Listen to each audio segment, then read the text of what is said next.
Hello everyone, welcome to electrical engineering skills. आज के session में हम लोग इलेक्ट्रिकल मशीन्स के कुछ इंपॉर्टेंट एमसीक्यूज को डिस्कस करने वाला है, जिसमें हम लोग मेनली सिंगल फेज और थ्री फेज के ट्रांसफार्मर्स के जो एमसीक्यूज होते हैं वो हम लोग डिस्कस करेंगे। आपके आने वाले examination railway DFCCL that means dedicated freight corridor corporation of India limited के द्वारा जो वैकेंसीज रिलीज कर दी एग्जीक्यूटिव इलेक्ट्रिकल के, उसके लिए हमने सीरीज शुरू की है पर्टिकुलरली। ठीक है, तो ये हमारा सेशन नंबर 11 है। इसके पहले अगर अपने सेशन नहीं देखेंगे तो मैं आपको इंट्रोड्यूस करने वाला हूँ कि कौन से सेशन आपको जाके देखने हैं वो अगर आपने नहीं देखे होंगे। तो साथ ही साथ मैं इंट्रोडक्शन भी बताने वाला हूँ कि किस तरीके से हमने फ्रेम अप किया इस सीरीज को। तो सबसे पहले हम लोग इस सेशन को शुरू करते हैं। देखिए, मैंने कल ही हमारे टेलीग्राम पे एक हमने कम्युनिटी पोल पे एक पोल क्रिएट किया था कि हमें आपको किस तरीके से एमसीक्यूज को फ्रेम किया जाए। तो काफ़ी सारे स्टूडेंट ने 52% स्टूडेंट ने इजी टू मॉडरेट के लिए बोला है। हालांकि हमने moderate level to easy level question हमने कवर किए। ठीक है, मेनली 15 मॉडरेट लेवल के क्वेश्चन है और कुछ हमारे इजी क्वेश्चन हम लोग इस सेशन में डिस्कस किए, जो कि आपके आने वाले एग्जामिनेशन के लिए काफ़ी ज़्यादा यूजफुल रहने वाले। और अगर आपको इसी तरीके से पोल में और अपडेट्स में पार्टिसिपेट करना होगा तो आप हमें हमारे टेलीग्राम चैनल को फॉलो कर सकते हो गाइस। सबसे पहले तो हमारा जो प्रीवियस सेशन का आंसर है उसको हम लोग डिस्कस कर लेते हैं, जो हमने हमारे रिसेंट सेशन में पूछा था। ठीक है, जो सेशन नंबर 10 था अपना हमारा डीएफसीसीएल का, उसमें हमने ये क्वेश्चन पूछा था। क्वेश्चन क्या था, एक 4 पोल 20 किलोवाट 200 वोल्ट का वेव वाउंड डीसी जनरेटर है हमारे पास में। तो उसमें करंट पूछा गया था ईच पैरेलल पाथ में कितना रहेगा। ठीक है, तो current in each parallel path will भी क्या हो जाएगा, आई बाय ए। ठीक है, ए क्या हो गया, ये नंबर ऑफ पैरेलल पाथ। ठीक है, आई बाय। तो वेव वाउंड जनरेटर के लिए आपको पता होगा जो नंबर ऑफ पैरेलल पाथ कितने रहते हैं, वो रहते हैं हमेशा 2। ठीक है, और लैप वाउंड के लिए number of parallel path is equals to number of pole रहते हैं, A is equals to P रहता है उस केस में। ठीक है, तो इस केस में पावर हमारे पास 20 किलोवाट है, वोल्टेज हमारे पास गिवन है, नंबर ऑफ पोल्स गिवन है, तो आई हम लोग निकाल पाएंगे। I will be equals to 20 × 10⁻³ kilowatt अपन हम लोग वोल्टेज को डिवाइड करते हैं। ठीक है, तो इसका करेक्ट आंसर क्या आ जाएगा, 100 एम्पियर्स। ठीक है, करंट तो आ गया 100 एम्पियर्स, बट यहाँ पे हमारे पास में parallel path current in each parallel path पूछा गया। तो ऑप्शन ए सिलेक्ट करके बताना हमने। अब इसको 2 से डिवाइड करना है क्योंकि हमारे पास में वेव वाउंड के लिए ए इज इक्वल टू 2 है, तो इसका करेक्ट आंसर आ जाएगा 50। ठीक है, option D will be correct answer in this case. और इस क्वेश्चन का करेक्ट आंसर दिया उन टॉप 10 के नाम है, Shubham Bhoi Verma sir, Vagadiya Neeta, Shouvik Das, Mandarisa Sare, Priya Chaurasia, Aamir Sohail, Dayaram Bin, Priyatam Raj and fight fun. So shout out to you guys, you the top 10 student जिन्होंने इस क्वेश्चन का करेक्ट आंसर हमें कमेंट बॉक्स में कमेंट किया। और अगर आप भी चाहते हो कि आपका नाम मैं नेक्स्ट सेशन में लूँ तो सेशन को एंड तक देखना होगा। सेशन के एंड में जो भी मैंने आपको क्वेश्चन पूछा है उसका करेक्ट आंसर आपको हमें कमेंट बॉक्स में कमेंट करना होगा गाइस। और मैं ये भी बात बता दूँ, काफ़ी सारे स्टूडेंट ने अराउंड 60+ कमेंट्स हमें रिसीव हुए और उन्होंने ये इस क्वेश्चन का करेक्ट आंसर मार्क किया, but I have selected only top 10 student. और अगर आप भी चाहते हो कि आपका नाम मैं मेरा नेक्स्ट सेशन में लूँ तो आपको इन टॉप 10 स्टूडेंट्स में आना होगा। और सबसे पहले आपको हमें जो हमारा कमेंट बॉक्स है, ठीक है, उसमें करेक्ट आंसर हमें मार्क करना होगा। ठीक है, आज के सेशन को हम लोग शुरू करते हैं। एग्जीक्यूटिव इलेक्ट्रिकल पोस्ट कोड 22 के लिए अगर आपको देखिए काफ़ी सारे स्टूडेंट्स फ्रेशर्स है, इसलिए मैं आपको बता देता हूँ। अगर आप ये सीरीज रेगुलरली फॉलो करते हो तो आपको इस पैटर्न का काफ़ी तरीके से आपको अच्छी तरीके से पता ही होगा। ठीक है, इसमें आपको 24 क्वेश्चन जो है जीके एप्टीट्यूड और रीजनिंग के रहने वाले, मैं आपको इसके बारे में डिस्कस करूँगा। 96 क्वेश्चन आपको circuit analysis, machines, electronics, measurement, control system, material system और रेस्ट, इस तरीके से इस टॉपिक्स में से आपको पूछे जाते हैं।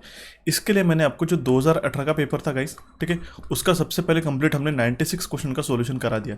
सबसे पहले तो हमने फर्स्ट सेशन में डिटेल सिलेबस डिस्कस किया था, उसके बाद में थर्ड, फोर्थ, ठीक है, सेकंड, थर्ड, फोर्थ और फिफ्थ सेशन में यहाँ तक मान लो, ठीक है, हमारा 2018 का पेपर कंप्लीटली हमने डिटेल में डिस्कस किया विद न्यू कॉन्सेप्ट। उसके बाद में हमने सर्किट एनालिसिस का देखिए एक सेशन हो गया, सेशन नंबर 6, सेशन नंबर 7 हो गया, सेशन नंबर 8, 9, ठीक है, और देखिए ये हमारे 4 सेशन जो हो गए हमारे सर्किट एनालिसिस के ऊपर हो गए। ठीक है, तो ये आपको ध्यान में रखना होगा। हालांकि हमने फर्स्ट सेशन भी ले लिया था, 4 से 5 सेशन हमारे सर्किट एनालिसिस के ऊपर इनफ है। आपको देखिए 96 क्वेश्चन में आपको ये सारे टॉपिक्स कवर कराने हैं। उसी के लिए मैं आपको बता दूँ, ईच टॉपिक में जो इंपॉर्टेंट क्वेश्चन है वो मैंने आपके लिए कवर करा है। हालांकि डिपेंडेंट सोर्सेज के भी यहाँ पे हमने कवर करा ले, अगर इस साल आते तो वो आपको डेफिनेटली फायदेमंद रहेगा। उसके बाद हमने जो रिसेंट सेशन था हमारा 10th नंबर का सेशन इलेक्ट्रिकल मशीन्स के ऊपर लिया था हमने। ठीक है, और काफ़ी सारे स्टूडेंट्स की 2016 का जो पेपर था एग्जीक्यूटिव इलेक्ट्रिकल की बात करो, पोस्ट कोड 21, उसका भी हमने पेपर डिस्कस करा लिया। हालांकि हमने जो जूनियर एग्जीक्यूटिव इलेक्ट्रिकल है जो ITI बेस्ड है उसका भी पेपर का पार्ट 1 ऑलरेडी अपलोड करा दिया। तो ये 2016 के दोनों भी पार्ट है, उसमें हमने जो देखिए क्वेश्चन नंबर 41 से लेकर 80 तक हमने सारे क्वेश्चन डिस्कस करा लिए, रेलवे DFCCL के प्रीवियस ईयर क्वेश्चन, ठीक है, जो 2016 में पूछे गए थे। ये सेशंस आपको देखना होगा, सारे लिंक मैं आपको डिस्क्रिप्शन बॉक्स में प्रोवाइड कर देता हूँ। और अभी बारी आती है नॉन टेक्निकल सेशंस को किस तरीके से प्रिपेयर करना है, क्योंकि 24 क्वेश्चन भी आपके सिलेक्शन के लिए काफ़ी बड़ा रोल प्ले करते हैं। करते गाइस, ये तो आप बात मानते हो। इसलिए हमने हमारे चैनल कोचिफाई पे ऑलरेडी ये सीरीज शुरू कर दी, 24 क्वेश्चन की सीरीज, ठीक है। इसका अभी तक पार्ट 5 हो चुका है, ठीक है। हमारा कल ही सेशन अपलोड हो चुका है, ये आप जाके देखिएगा रिसेंट। अगर आप ये प्रीवियसली फॉलो करते आ रहे होंगे तो आपने ये देख ही लिया होगा। और ये सेशन नंबर 3 जो है मैं आपको डोमिनेंटली बोलूँगा कि आप जाके इसको अच्छी तरीके से देखिएगा, क्योंकि इसमें हमने इंडियन रेलवे हिस्ट्री के इंपॉर्टेंट MCQ बेस्ड सेशन में क्वेश्चन कवर किए। ये इंपॉर्टेंट रहने वाला है DFCCL के लिए, ठीक है। और बाकी सारे भी काफ़ी सारा इंपॉर्टेंट है। नंबर ऑफ पोस्ट ज़्यादा है, ठीक है। 1074 पोस्ट के लिए जो कॉमन एक सिलेबस है 60 क्वेश्चंस का, वो हमने इस सेशन में इंक्लूड किया। ये भी आपको सेशन देखना होगा, क्योंकि काफ़ी ज़्यादा जो क्वेश्चंस हमने यहाँ पे कवर किए वो अराउंड सेम ही है, तो आप इस सारे सेशन जाके देख सकते हो गाइस। इलेक्ट्रिकल मशीन्स के सिलेबस की अगर हम लोग बात करते हैं तो जो सेशन नंबर 10 था हमारा, उसमें हमने DC मशीन्स के जो टॉपिक्स है यहाँ पे मैंने मेंशन करके रखे, हालांकि ये हाईलाइटेड है, ये हमने कवर करा लिया। आज हम लोग मेनली सिंगल फेज और 3 फेज ट्रांसफार्मर के MCQs को डिस्कस करते हैं। तो चलिए हम लोग शुरू करते हैं सेशन को, देखते हैं हमारा सबसे पहला क्वेश्चन। सबसे पहला क्वेश्चन क्या कह रहा है, इन transformer zero voltage regulation at a full load is what. देखिए ध्यान से समझिएगा, नंबर ऑफ MCQs को मैं काफ़ी ऑप्टिमम लेके आता हूँ और आपको अच्छी तरीके से कॉन्सेप्ट समझाने की काफ़ी बार हम लोग कोशिश में रहते हैं, ठीक है। वोल्टेज रेगुलेशन क्या है, सबसे पहले तो ट्रांसफार्मर में zero voltage regulation full load पे कब आता है, वो तो रहता है हमारे पॉसिबल होता है हमारे लीडिंग पावर फैक्टर लोड पे। पर ध्यान में रखिएगा, ठीक है, वोल्टेज रेगुलेशन क्या है, ये हमारा change in secondary terminal voltage है from no load to full load, ठीक है। No load to full load ये चेंज है हमारा, ठीक है। तो इस केस में हमारा नो लोड सेकेंडरी वोल्टेज कितना रहता है, E2 रहता है, और फुल लोड सेकेंडरी वोल्टेज कितना रहता है, V2 रहता है, ठीक है। तो वोल्टेज रेगुलेशन जो रहता है हमारा, ठीक है, वो रहता है हमारा E2 minus V2 upon E2, ठीक है। और उसको हम लोग इस तरीके से भी एक्सप्रेस कर सकते हैं, ठीक है। I2 R02 ये सेकेंडरी रेजिस्टेंस हो गया, cos of phi2 plus minus I2 X02 sine of phi2 divided by E2, ठीक है। अब यहाँ पे दो साइंस यहाँ पे मैंने मेंशन करके रखे, ठीक है। I have to change the colour, ठीक है। यहाँ पे मैंने दो साइंस मेंशन किया, प्लस और माइनस। अभी प्लस कब रहता है, प्लस साइन हम लोग यूज़ करते हैं जब हमारा लैगिंग लोड रहता है, ठीक है। और नेगेटिव साइन हम लोग कब यूज़ करते हैं, जब हमारा लीडिंग लोड रहता है। ये आपको ध्यान में रखना होगा, ठीक है। और ध्यान में इसीलिए आपको मैं बता दूँ, ये वोल्टेज रेगुलेशन जो है हमारा नेगेटिव कब रहेगा, जब हमारा लोड जो है कैपेसिटिव रहेगा, ठीक है, जब हमारा लोड कैपेसिटिव रहेगा। इसलिए जो हमारा ट्रांसफार्मर में मिनिमम वोल्टेज रेगुलेशन कब होता है हमारा, जब पावर फैक्टर ये लोड का लीडिंग की तरफ रहता है, ठीक है। तो और एक बात और आपको ध्यान में रखनी होगी, ठीक है। मैं आपको एक चीज़ और बता देता हूँ, इससे रिलेटेड हमें याद आई कि जो जीरो वोल्टेज रेगुलेशन होता है, ठीक है, उस केस के लिए भी आपको काफ़ी बार एग्जामिनेशन में कंडीशन पूछ जाते हैं। लेट्स इरेज दिस, ठीक है। आई होप आपको यहाँ तक समझ में आया, ये तो क्वेश्चन से रिलेटेड था। और एक मैं आपको एक्स्ट्रा बता देता हूँ, जीरो वोल्टेज रेगुलेशन के लिए E2 इज इक्वल्स टू क्या होता है, V2 होता है, ठीक है। तो इस केस में क्या होगा, IR cos ऑफ phi, ठीक है, will be equals to E2 is equals to V2 क्या हो जाएगा, वो हो जाएगा IX साइन ऑफ phi, ठीक है। तो इस केस में जो phi का वैल्यू होता है, phi का इसी केस से का, ठीक है, साइन देखिए tan का ये क्या होता है, trigonometric function sine upon cos, ठीक है, साइन अपॉन कॉस। तो I से I यहाँ पे कैंसिल आउट हो जाएगा, और साइन बाय कॉस, देखिए ये साइन यहाँ पे चला जाएगा, देखिए, या फिर कॉस इस तरह आ जाएगा, ठीक है। तो फाई को हम लोग निकाल सकते हैं, देखिए टैन इनवर्स ऑफ, ठीक है, यहाँ पे इसमें क्या हो जाएगा, टैन इनवर्स ऑफ, यहाँ पे कैलकुलेशन करेगा, ठीक है, tan inverse of R by X, ये भी आपको पूछा गया था, ठीक है।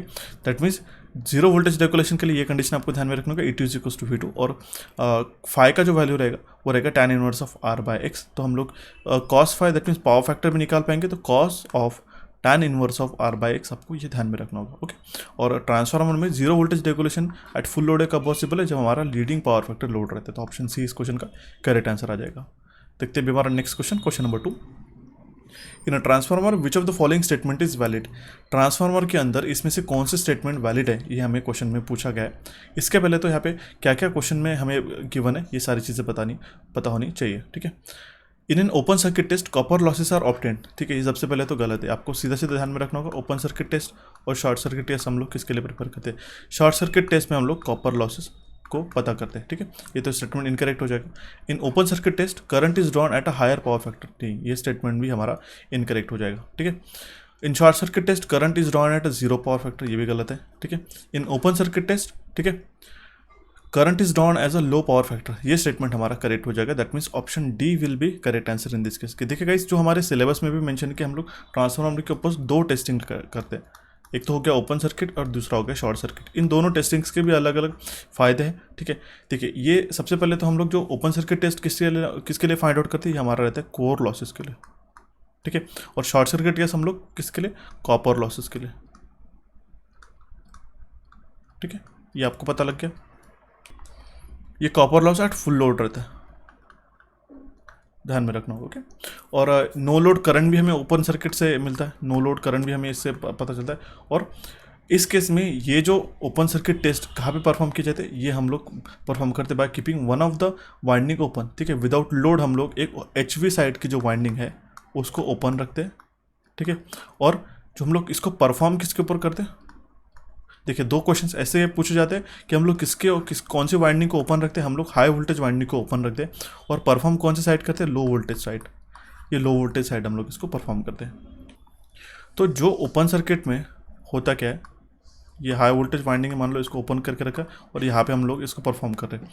तो इस केस में जो करंट ड्रॉ होता है टर्मिनल से, नो लोड करंट के, लो पावर फैक्टर के, वो करस्पॉन्ड किसके रहता है, वो रहता है हमारे कोर लॉसेस के, ठीक है। ये आपको ध्यान में रखना होगा, ओके, इंपॉर्टेंट है। और ये हमारा लो पावर फैक्टर पे, इसमें हम लोग लो पावर फैक्टर वाटमीटर पे हम लोग यूज़ करते हैं, तो इसको ओपन सर्किट टेस्ट को परफॉर्म करने के लिए HV साइड जो है हम लोग ओपन करते हैं। इसी तरीके से शॉर्ट सर्किट में आपको क्या होता है, ये हम लोग शॉर्ट करते हैं। इसके में हम मान लो हो गया प्राइमरी, ये हो गया सेकेंडरी, तो हम लोग इसको ही शॉर्ट कर देते हैं, ठीक है। और देखिए ये हो गया हमारी लो वोल्टेज साइड, ठीक है। और हम लोग इसको परफॉर्म किसके ऊपर करते हैं, वो हाई वोल्टेज साइड के ऊपर परफॉर्म करते हैं, ठीक है। दोनों भी आपको ध्यान में रखना होगा, काफ़ी बार कन्फ्यूजन होता है गाइस। शॉर्ट सर्किट हम लोग कौन से इसमें करते हैं, लो वोल्टेज साइड, ओके। और हम लोग कौन से वाइंडिंग के ऊपर परफॉर्म करते हैं, हम लोग हाई वोल्टेज साइड पे परफॉर्म करते हैं, ठीक है। और इस केस में इसका जो पावर फैक्टर रहता है cos ऑफ y, ये यूनिटी रहता है। दोनों भी डिफरेंस मैंने आपको समझा दिया। इस तरीके से क्वेश्चन अगर आता है तो सो दैट आपके कंप्लीट ये जो टॉपिक्स है, जो सब पॉइंट है, आपका कवर हो जाए।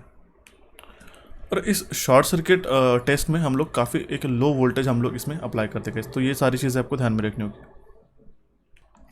और इसका पावर फैक्टर भी हाई टू यूनिटी रहता है, ठीक है। तो ये आपको समझ में आया होगा, ठीक है। तो ऑप्शन डी इस क्वेश्चन का करेक्ट आंसर आ जाएगा। That means open circuit test current is drawn at a low power factor, ठीक है। और ये जो आपको डिफरेंस मैंने बताया, ये भी आपको ध्यान में रखना होगा। देखते भी हमारा next question number 3। Numerical based question हमने यहाँ पे कवर किया, सो दैट आपको इस तरीके से प्रैक्टिस हो जाए और एग्जामिनेशन अगर क्वेश्चन पूछा भी जाता है तो आपका अच्छी तरीके से कॉम्प्रहेंसिव प्रिपरेशन हो। एक सिंगल फेस ट्रांसफार्मर है जिसके 400 प्राइमरी टर्न्स है, 1000 सेकेंडरी टर्न्स है। प्राइमरी टर्न्स मतलब ये क्या हो गया, ये प्राइमरी टर्न्स हो गए, ठीक है। और ये सेकेंडरी टर्न्स है हमारे पास में, ठीक है। The net cross sectional area of the core, ये हमारा 60 सेंटीमीटर स्क्वायर है। क्रॉस सेक्शनल एरिया भी हमारे पास कितना गिवन है, ओके। इसका नेट क्रॉस सेक्शनल एरिया कितना है, 60 सेंटीमीटर स्क्वायर। और अगर हमारे पास में प्राइमरी वाइंडिंग में, ठीक है, जो कनेक्ट की गई हमारी 50 हर्ट्ज सप्लाई पे 520 वोल्ट पे, तो कैलकुलेट करना है हमें peak value of flux density of the core, ठीक है। तो आपको EMF पता है, EMF का इक्वेशन ट्रांसफॉर्मर है, वो आपको ध्यान में रखना है। E इज इक्वल टू क्या होता है, 4.44 इंटू FBM, ठीक है, A into N, okay. BM क्या है हमारा, ये मैक्सिमम फ्लक्स डेंसिटी है हमारा। A क्या है हमारा, ये हमारा cross sectional area of the core, N है हमारी नंबर ऑफ टर्न्स, और F जो होगी हमारी, ये हो गया हमारी फ्रीक्वेंसी, ठीक है। तो सप्लाई साइड जो हम लोग कनेक्ट करके रखते हैं, ठीक है, प्राइमरी साइड में, calculate the peak value of flux density in the core हमें पूछा गया, ठीक है। तो यहाँ पे 520 वोल्ट हमारे पास गिवन है, तो हम लोग क्या लिखेंगे, E2 is equal to 520 will be equal to 4.44 into frequency कितनी है हमारे पास में, 50 हर्ट्ज है। काफ़ी बार आप ध्यान में रखिएगा, फ्रीक्वेंसी को 50 हर्ट्ज मान के मत चलिएगा, कहीं हम लोग जल्दबाजी में 50 हर्ट्ज को कंसिडर करके हुए कैलकुलेशन कर लेते, और काफ़ी बार हमें 60 हर्ट्ज भी गिवन रहता है, फिर डिफरेंट फ्रीक्वेंसी गिवन रहती है, ठीक है। तो ये सारी बातों का ध्यान में रखना होगा। 50 इंटू हमारे पास BM का वैल्यू कितना है, 60 सेंटीमीटर स्क्वायर है। सेंटीमीटर स्क्वायर है तो हमें मीटर स्क्वायर में इसको मल्टीप्लाई करने के लिए हमें 10⁻⁻⁴ से मल्टीप्लाई करना पड़ेगा, ठीक है। इंटू हम लोग क्या करेंगे, A का वैल्यू कितना के बने, A का वैल्यू हमारे पास में 400, ठीक है। A क्या हो गया हमारा, ठीक है, ये A का वैल्यू कितना था हमारा 60 सेंटीमीटर स्क्वायर, और N का वैल्यू हमारे पास में कितना है 400 प्राइमरी टर्न्स, ठीक है। N that means primary turns की हम लोग बात कर रहे हैं, ठीक है। और यहाँ पे पूछा गया primary winding is connected to 50 hertz supply at 520 volt, ये हमने प्राइमरी वाइंडिंग पे ही कनेक्ट किया था 520 वोल्ट पे, इसलिए हम लोग इसका प्राइमरी टर्न्स ले रहे हैं 400, ठीक है। मल्टीप्लाइड बाय हम लोग BM करेंगे, क्योंकि यही हमें फाइंड आउट करना था BM का वैल्यू, ठीक है। तो BM का वैल्यू अगर हम लोग इस तरीके से इसको कंप्लीटली रिड्यूस करके सॉल्व करते हैं, इसका सिंप्लीफिकेशन का टेक्निक ऑलरेडी सेशन मैंने आपको चैनल पे बता दिया था, उसको जाके देखिएगा, इसका आपको काफ़ी फ़ायदा मिलेगा। इसका वैल्यू आता है 0.976 वेबर पर मीटर स्क्वायर, ठीक है। ये आ गया हमारा फ्लक्स डेंसिटी। देखिए फ्लक्स डेंसिटी का value 0.976 weber per metre square, ये इसका करेक्ट आंसर आ जाएगा। इस तरीके से जो क्वेश्चंस को सॉल्व करना है, सिंप्लीफिकेशन का एक सेशन मैंने काफ़ी पॉपुलर सा सेशन है, अभी भी रिसेंटली मैंने अपलोड किया था हमारे चैनल पे। अगर आपने नहीं देखा होगा तो जाके देखिएगा इस, और अगर आपने फर्स्ट टाइम इस सेशन को देख रहे होगे, अगर उसकी लिंक चाहिए हो तो आप हमें कमेंट बॉक्स में कमेंट करेगा, आपको पर्टिकुलरली उसकी लिंक दे दूंगा आपके रिप्लाई में, ठीक है। नेक्स्ट क्वेश्चन है, the iron loss in a 10 kVA transformer is 1 kilowatt. जो आयन लॉस होते हैं हमारे 10 किलो वोल्ट एम्पियर के ट्रांसफार्मर में, वो है हमारे 1 किलोवाट, और फुल लोड कॉपर लॉसेस हमारे 2 किलोवाट। तो मैक्सिमम एफिशिएंसी हमारे पास कितना रहेगा, कौन से लोड पे रहेगा, हमें पूछा गया है, ठीक है। तो ये आपको ध्यान में रखना होगा। कोर लॉसेस क्या है, ये हम लोग रेफर करते हैं आयन लॉस को, ठीक है। कोर लॉस ही मतलब क्या हो गया, हमारे आयन लॉसेस होते हैं। इसमें हमारे पास में कौन से रहते हैं, हिस्टेरेसिस लॉसेस रहता है और एडी करंट लॉसेस रहते हैं, ये दो लॉसेस इसके अंदर रहते हैं। कॉपर लॉस किसके बराबर रहते हैं, वो रहता है WCU। हम लोग अगर लिखना चाहते हैं तो हमारे x² WCU/FL रहता है, ठीक है। और ये डायरेक्टली प्रोपोर्शनल रहता है square of a load on the transformer, ठीक है। और यहाँ पे x का भी टर्म आता है जो हमारा रहता है percentage of load on the transformer, okay. तो ये चीज़ आपको ध्यान में रखिए। और एफिशिएंसी जब मैक्सिमम रहेगी, ठीक है, एफिशिएंसी एक मैक्सिमम कब रहेगी, जब हमारा x रहेगा equals to W iron losses upon WCU, ठीक है। ये आपको फॉर्मूला ध्यान में रखना होगा, ठीक है। और KVA at a maximum efficiency हम लोग किस तरीके से फाइंड आउट करेंगे, फिर KVA at efficiency maximum will be equals to full load KVA हम लोग यहाँ पे मल्टीप्लाई करेंगे किसके साथ, WI/WCU के साथ, ठीक है। तो फुल लोड KVA कितना है हमारे पास में 10 है, ठीक है, यहाँ पे गिवन है, मल्टीप्लाइड बाय √ऑफ WI का वैल्यू कितना था हमारे पास में, ये था 1, ठीक है। WI आयन लॉसेस हमारे पास 1 किलोवाट है, 1 अपॉन WCU कितना है 2 किलोवाट, ठीक है। 2 किलोवाट है 1 किलोवाट, ओके। तो इसका वैल्यू आता है हमारा 0.5। तो हमारा इसका 10 इंटू समथिंग 10 इंटू √ऑफ 0.5, तो हमारा 7.07 KVA इसका करेक्ट आंसर आता है, ठीक है। तो ऑप्शन सी इस क्वेश्चन का करेक्ट आंसर आ जाएगा। देखिए maximum efficiency occurs at the load of, जब भी हमारा किलोवाट के लोड पे नहीं रहेगा, यहाँ पे हमारे पास में 0.707 KVA हम लोग यहाँ पे सब्स्टिट्यूट करना होगा, ये इंपॉर्टेंट है, ध्यान में रखिएगा, ठीक है। देखते हैं अभी हमारा next question, question number 5। A single phase transformer when supplied with a 220 volt 50 Hz has a eddy current losses of 50 watt. The transformer is connected to the voltage of 330 volt 50 Hz eddy current losses will be what, ठीक है। देखिए एक हमारा single phase transformer जिसको हम लोग supply करते हैं 220 वोल्ट 50 हर्ट्ज पे, उसके एडी करंट लॉसेस है 50 वाट, ठीक है। पी का लॉसेस है 50 वाट। जब हमारा ट्रांसफार्मर हम लोग कनेक्ट करते हैं 330 वोल्ट 50 हर्ट्ज एडी, तो उस केस में एडी करंट लॉसेस कितने होंगे हमें क्वेश्चन में पूछा गया, ठीक है। एफ का वैल्यू गिवन है। देखिए इसमें क्या होता है, जो फ्लक्स डेंसिटी जो है हमारी कॉमन नहीं है, कांस्टेंट नहीं है, ठीक है। क्योंकि फर्स्ट टाइम हमारा वोल्टेज कितना था V1, तो वो था 220 वोल्ट, ठीक है।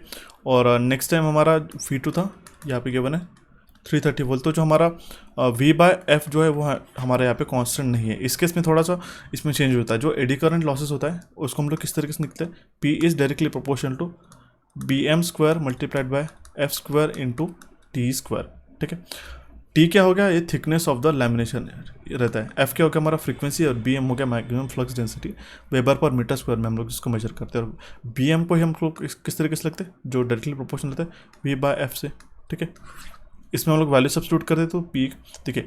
जब हमारा फ्लक्स डेंसिटी कांस्टेंट रहता है, ठीक है, तब वो एडी करंट लॉसेस, जब हमारा फ्लक्स डेंसिटी हमारा कांस्टेंट रहता है इस केस में, तो P is directly proportional V² into T², ये आप मान के चल सकते हो, ओके।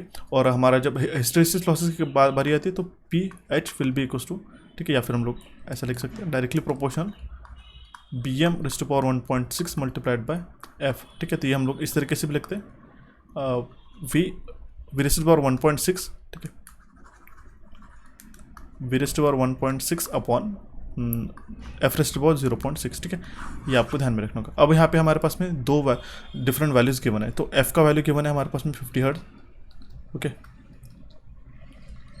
सेकंड हम लोग शिफ्ट करके आते हैं, ठीक है।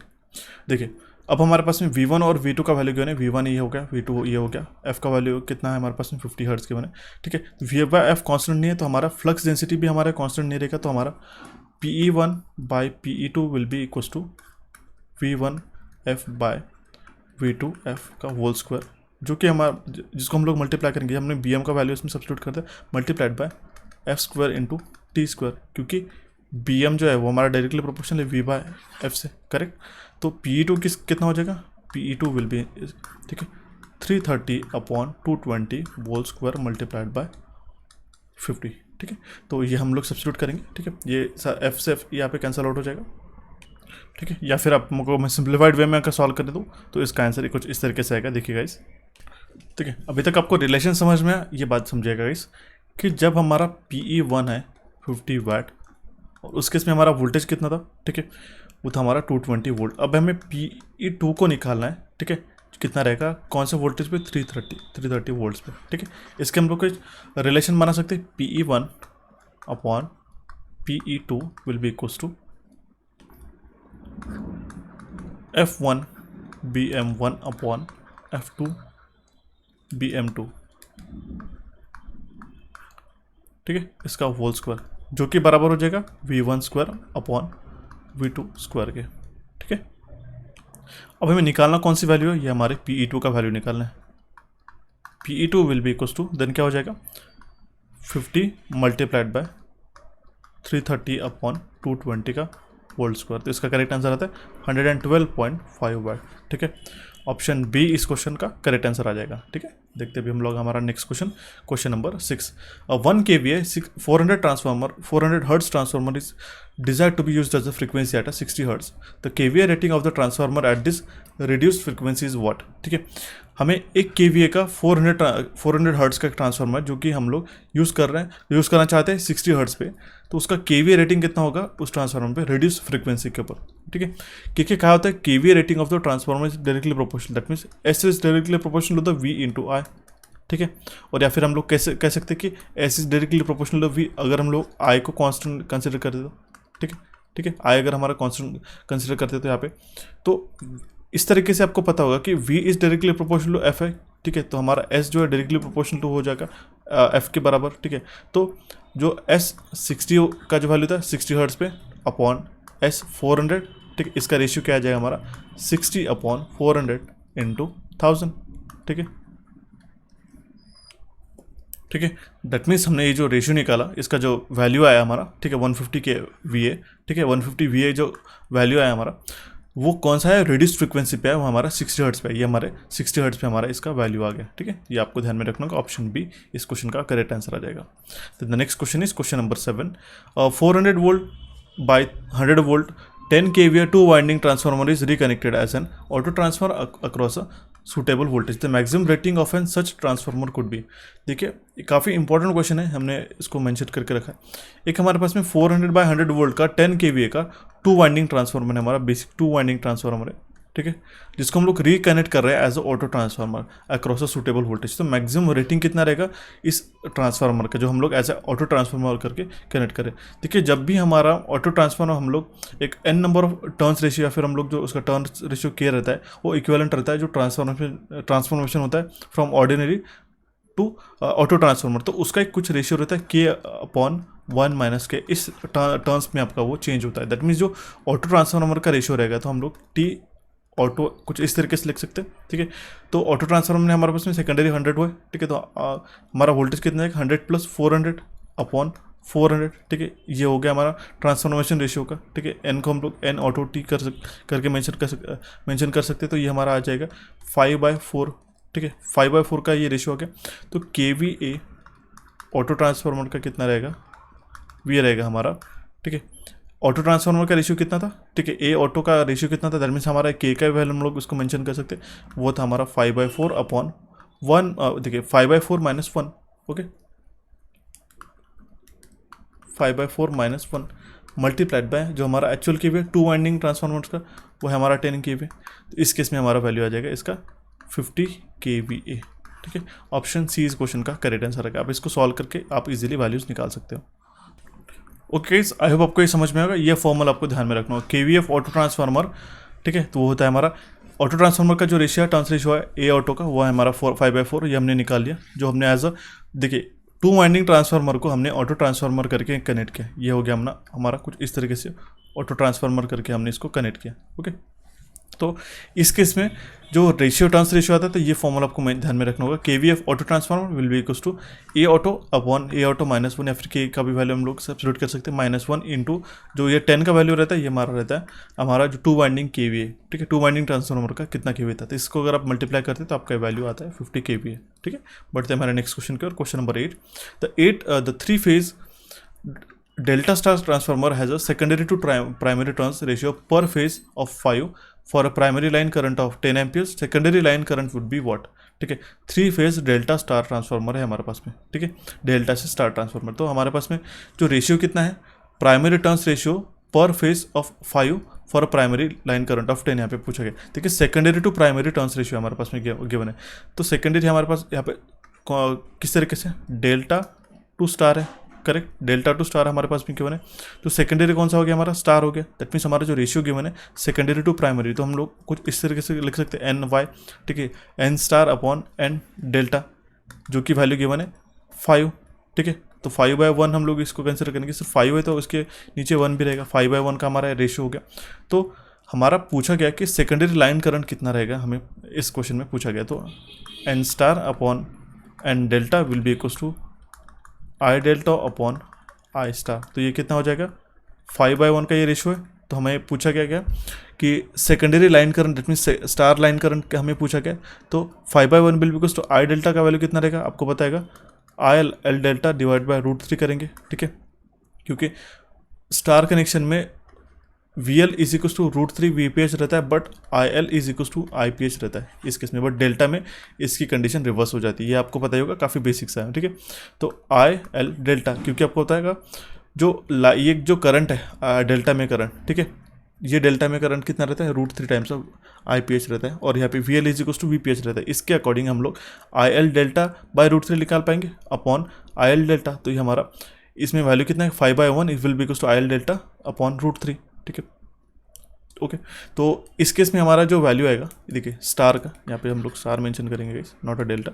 ठीक है, IY, ठीक है, तो IY का वैल्यू हमारा कितना आता है, वो रहेगा हमारा 10 अपॉन, ठीक है, 10 हमने जो IL डेल्टा का वैल्यू निकाला, क्योंकि 10 एम्पियर्स का हमारे पास गिवन है, 10 अपॉन √3 इंटू 5। ठीक है, 10 upon √3 into 5 will be equals to 1.155 amperes. ठीक है, तो ऑप्शन सी इस क्वेश्चन का करेक्ट आंसर रहेगा, 1.155 एम्पियर्स ये हमारा रहेगा secondary line current. Okay, secondary line current, देखिए स्टार में सेकेंडरी लाइन करंट और फेज करंट हमारा सेम ही रहेगा। ओके, बट डेल्टा में हमारा जो डेल्टा का करंट रहता है, ठीक है, वो हमारा रहता है √3 टाइम्स ऑफ IPH। ठीक है, डेल्टा में √3 टाइम्स ऑफ IL जो रहता है √3 टाइम्स ऑफ IPH रहता है, तो इसके हमने कन्वर्जन यहाँ पे कर लिया, और ये हमारा यहाँ पे करंट कौन सा आएगा, स्टार ही करंट आएगा, IY, जिसको हमने मेंशन किया। देखते हैं अभी हमारा next question is question number 10। The 3 phase delta transformer is the 3 phase delta transformer, the 1 phase Burns up transformer will supply. एक 3 फेज हमारे पास में डेल्टा ट्रांसफार्मर है, एक फेज अगर हमारा बर्न हो गया, ठीक है, तो ट्रांसफार्मर कितना सप्लाई करेगा हमें पूछा गया। तो transformer will supply 57.7% of its rating.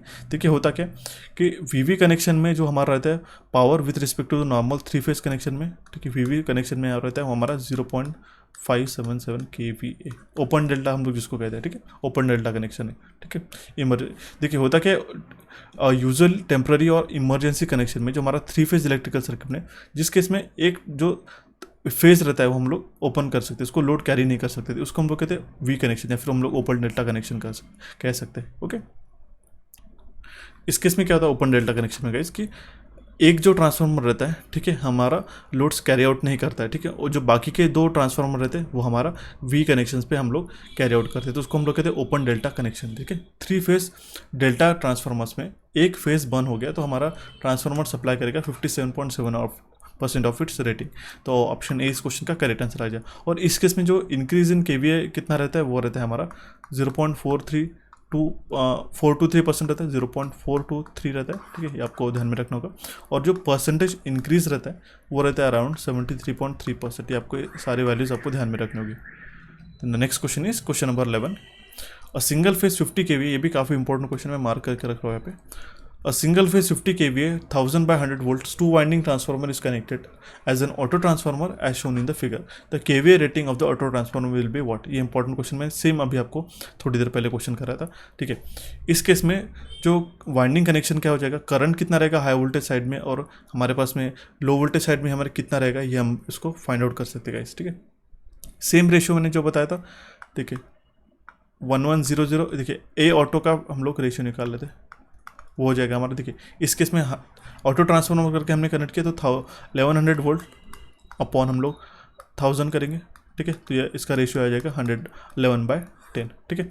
तो आपको मैंने रेशियो क्या बताया था, S auto upon S2 winding transformer, जो रेशियो रहता है वो रहता है हमारा ए ऑटो अपॉन ए ऑटो -1, ठीक है। इसमें आप सारे वैल्यू सब्स्टिट्यूट कर सकते हो, ठीक है।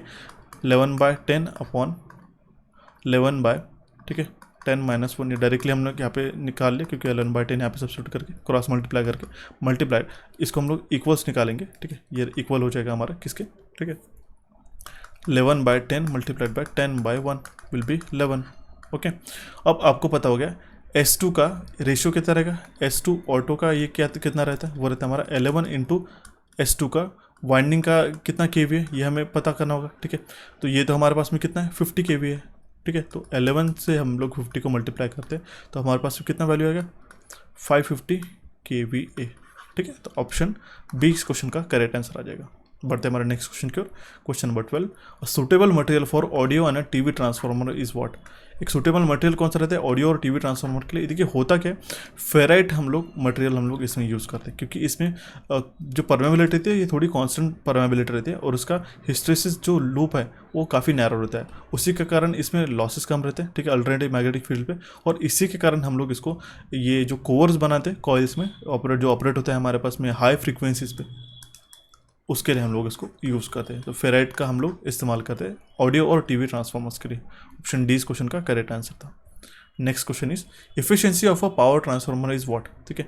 अब दो तरीके से आपको काफ़ी बार एग्जामिनेशन में पूछा जाता है, डिस्ट्रीब्यूशन ट्रांसफार्मर और efficiency of power transformer. Power transformer की एफिशिएंसी रहती है 95% और डिस्ट्रीब्यूशन ट्रांसफार्मर की रहती है 50% ऑफ इट्स लोड, ठीक है। तो पावर ट्रांसफार्मर की एफिशिएंसी कितनी रहती है 95%, क्योंकि पावर ट्रांसफार्मर हम लोग इस तरीके से डिज़ाइन करते हैं कि उसकी मैक्सिमम एफिशिएंसी उसकी नियर टू फुल लोड मिले, that means near to full load KVA उसको मिले, तो ये हमारा 95% उसकी एफिशिएंसी रहती है। Next question is question number 14। The low voltage winding of a 400/230 volt single phase 50 Hz transformer is connected to a 25 Hz supply.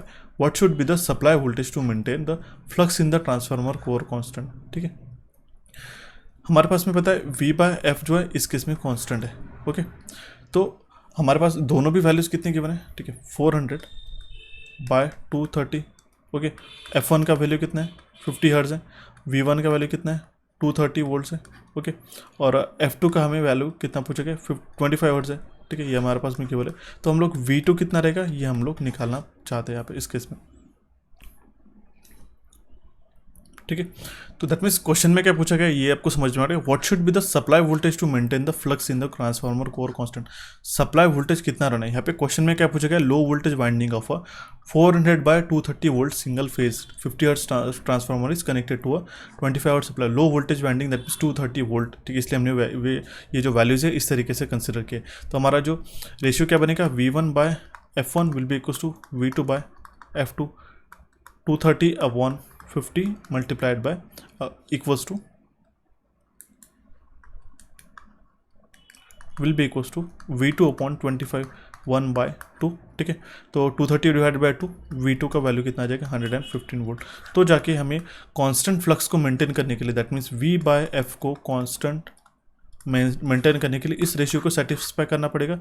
तो इस रेशियो में जो हमारा वैल्यू कितना था 230/50 विल बी इक्वल्स टू क्या हो जाएगा, ठीक है, 115/25। ये हमारे दोनों भी रेशियोज़ को कैलकुलेट करते तो आपको देखिए 25 multiplied by 250, 115 multiplied by 230 volts, ठीक है। तो ये V2 का वैल्यू 115 वोल्ट्स हमें मेंटेन करना पड़ेगा ताकि तब जाके हमारा V/F का जो रेशियो है कांस्टेंट रहेगा और इसके प्राइमरीली जो फ्लक्सेस है वो भी कांस्टेंट रहेगा, ठीक है।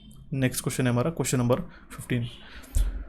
इंपॉर्टेंट क्वेश्चन है ये भी। A single phase transformer has a no load losses of 64 watt. No load losses हमारे पास 64 watt as obtain from an open circuit test. मैंने आपको स्टार्टिंग में बताया था ओपन सर्किट टेस्ट से हम लोग नो लोड लॉसेस हम लोग पता करते जो कि हमारे पास में गिवन है 64 वाट। जब हम लोग शॉर्ट सर्किट टेस्ट परफॉर्म करते हैं with an 90% of its rated current flowing in the both LV and HV winding the measured losses 81 watt. जब हम लोग शॉर्ट सर्किट टेस्ट परफॉर्म करते हैं 90% उसके रेटेड करंट पे, तो हमारा जो मेजर्ड लॉसेस है वो हमारा 81 वाट है। तो ट्रांसफार्मर का मैक्सिमम एफिशिएंसी है तो वो कौन से लोड पे ऑपरेट करने के बाद में आएगा, हमें ये क्वेश्चन में पूछा गया। मैक्सिमम एफिशिएंसी लाने के लिए आपको पता ही होगा इसकी कंडीशन क्या होती है, iron loss is equal to copper loss, correct. Iron loss is equal to copper loss. तो डब्ल्यू आई का वैल्यू कितना है हमारे पास 64 वाट, तो हम लोग WCU का भी क्या वैल्यू सब्स्टिट्यूट करेंगे, वो भी 64 वाट, ठीक है। Iron losses should be copper losses, correct. और कॉपर लॉसेस जो रहते हैं हमारे ये किसके प्रोपोर्शनल रहते हैं, directly proportional to square of current, ठीक है। तो WCU at maximum efficiency upon WCU at 90% of rated efficiency के लिए हम लोग किस तरीके से फाइंड आउट करेंगे। अगर हम लोग करंट आई का वैल्यू यहाँ पे सब्स्टिट्यूट कर लिया तो आई बाय 90% एफिशिएंसी के लिए हम लोग 0.9 आई यहाँ पे मल्टीप्लाई करेंगे, इसका स्क्वायर रहेगा, ठीक है, सारे टर्म्स का, ठीक है। तो इस केस में हम लोग ये दोनों भी वैल्यूज सब्स्टिट्यूट करते हैं। WCU और 90% एफिशिएंसी के लिए वैल्यू कितना है, देखिए WCU मैक्सिमम का एफिशिएंसी कितना है हमारा, जो वाटेज है वो है हमारा 64 वाट। WCU 90% के लिए हमारा 81 वाट है, 81 विल बी इक्वल्स टू, देखिए हमारे पास में आई स्क्वायर अपॉन 0.9 आई स्क्वायर यहाँ पे रहेगा, ठीक है। ये देखिए 0.9 का हमें यहाँ पे टर्म्स रेशियो पूछा गया, ठीक है।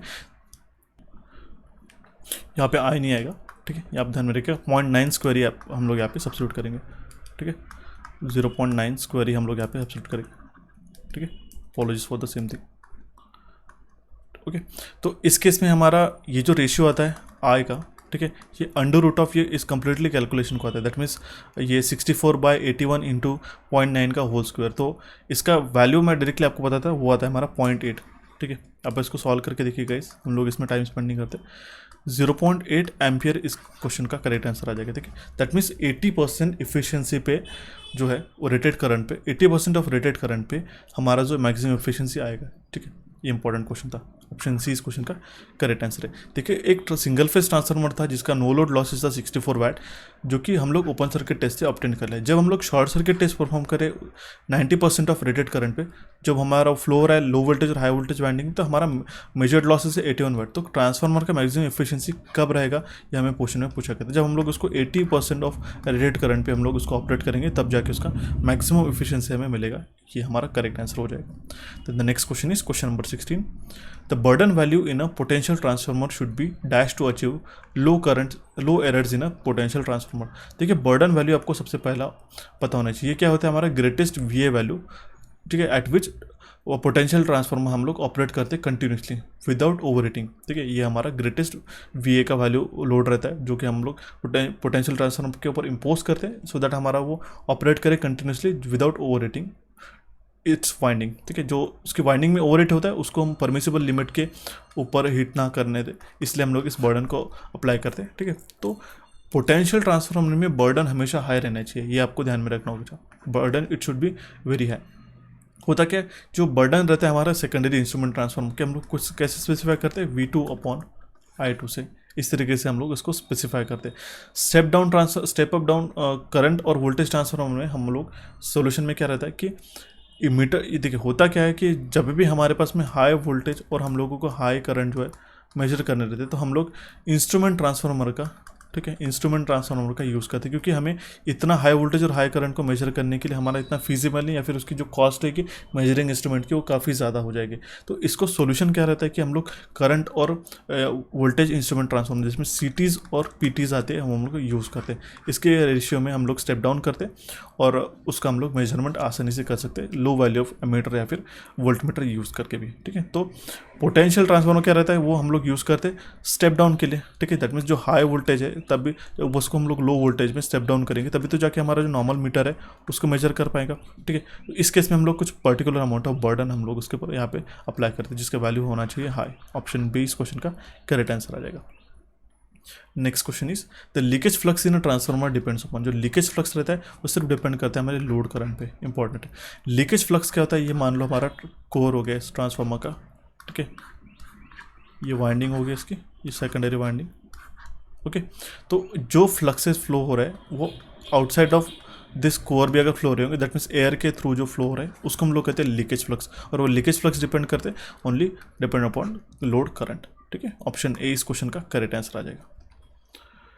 Impulse testing of a transformer is done to determine the ability of, जो इम्पल्स टेस्टिंग हम लोग करते हैं ट्रांसफार्मर के ऊपर, वो हम लोग insulation to withstand the transient voltage, इसके लिए हम लोग करते हैं। डेट मीन जो इम्पल्स टेस्टिंग हम लोग इसीलिए इसके परफॉर्म करते हैं कि सो दैट हम लोग जो इंसुलेशन है उसका ट्रांसफार्मर वाइंडिंग का, उसको हम कितना ट्रांसिएंट वोल्टेज पर विथस्टैंड कर सकते हैं वो हम लोग पता कर सके, इसलिए इस क्वेश्चन का करेक्ट आंसर आ जाएगा option B. Then the next question is question number 19. Two transformers at a different kVA ratings working in a parallel share the load in proportion to the rating when their per unit leakage impedances on the respective ratings are equal. जब हमारे दो kVA, दो transformer different kVA के जो हम लोग parallel में operate करें, उसका जो लोड है वो इक्वली शेयर करेंगे प्रोपोर्शन टू देयर के रेटिंग, जब जाके हमारे वो ऐसा कब होगा जब हमारे पर यूनिट लीकेज इम्पेडेंसेस रहे उन दोनों के भी रेटिंग्स के वो हमारे इक्वल रहेंगे, ठीक है। तो ऑप्शन बी इस क्वेश्चन का करेक्ट आंसर आ जाएगा गाइस, ठीक है। देखते हैं भी हमारा नेक्स्ट क्वेश्चन, क्वेश्चन नंबर 20।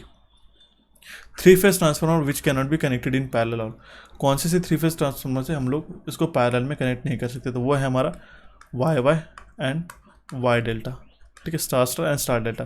देखिए होता क्या है, वाई वाई कनेक्शन में होता है कि जो 0 डिग्री या फिर 180 डिग्री का इसमें फेज डिफरेंस रहता है, ठीक है। और आपको पता होगा कि ट्रांसफार्मर को पैरेलल में ऑपरेशन करने के लिए दो कंडीशन तो इसेंशियली है, ठीक है। सेम हमारा क्या होना चाहिए, फेज सीक्वेंस, और दूसरा कंडीशन क्या है हमारा 0 फेज डिफरेंस, ठीक है।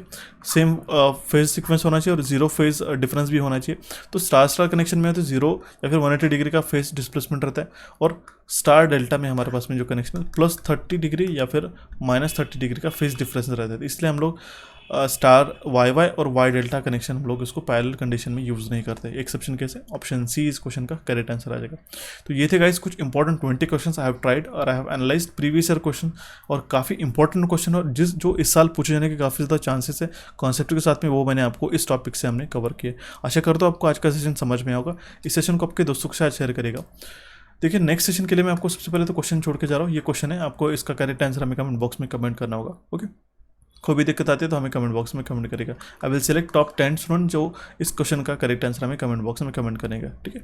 इस सेशन को आपके दोस्तों के साथ शेयर करेगा। कोई भी दिक्कत आती है तो हमें कमेंट बॉक्स में कमेंट करेगा। आपको हमारे चैनल इलेक्ट्रिकल इंजीनियरिंग एमसीक्यूज और कोचिफाई को यहाँ पे आप अभी क्लिक करके सब्सक्राइब कर सकते हैं। जो मैंने आपको सेशन बताया था नॉन टेक्निकल का, जो रिसेंट है हमारा 5th नंबर का सेशन 24 क्वेश्चन का, वो यहाँ पे आप क्लिक करके देख सकते हैं। So guys thanks for watching this session, have a nice day.